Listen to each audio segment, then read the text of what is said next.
5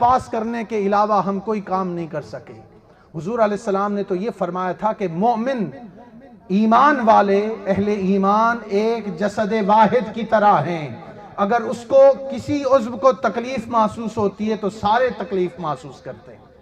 آج کا یہ بھی ہم اس محفل میلاد اور سیرت کا پیغام ہے کہ اپنے بھائیوں کا درد پیدا ہونا چاہیے، ان کی چیزوں کو بائیکاٹ کرنا چاہیے، پرامن طریقے سے ان کی آواز کو بلند بھی کرنا چاہیے اور ان کے لیے کوشش بھی کرنی چاہیے۔ یہ آج کی ایک بڑی اہم بات ہے۔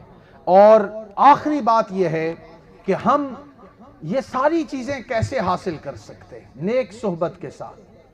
اگر ہماری صحبت اچھی ہے، ہمارا اٹھنا بیٹھنا اچھے لوگوں کے ساتھ ہے تو اس کی برکت آتی ہے۔ میں مبارکباد پیش کرتا ہوں میڈیا ٹاؤن کی میلاد و سیرت کمیٹی کو کہ جو لوگ ان سے وابستہ ہیں یا جو ان کے ساتھ رابطے میں تھے، اس رابطے کی برکت ہے کہ آج حضور کی محبت کا پیغام، حضور پر درود و سلام پڑھنے کا پیغام اور نیک لوگوں کی صحبت کا پیغام ہمیں ملا ہے۔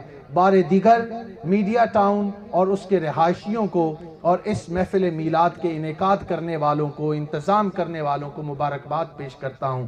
اللہ رب العزت ہماری بارگاہ میں، اپنی بارگاہ میں ہماری حاضری قبول فرمائے۔ والسلام علیکم ورحمۃ اللہ وبرکاتہ۔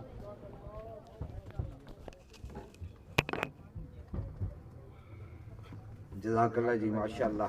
ابھی مختصر وقت کے لیے سلام ہوگا، اس کے بعد تمام احباب اپنی اپنی کرسیوں پہ تشریف رکھیں گے، یہیں پہ لنگر تقسیم ہوگا۔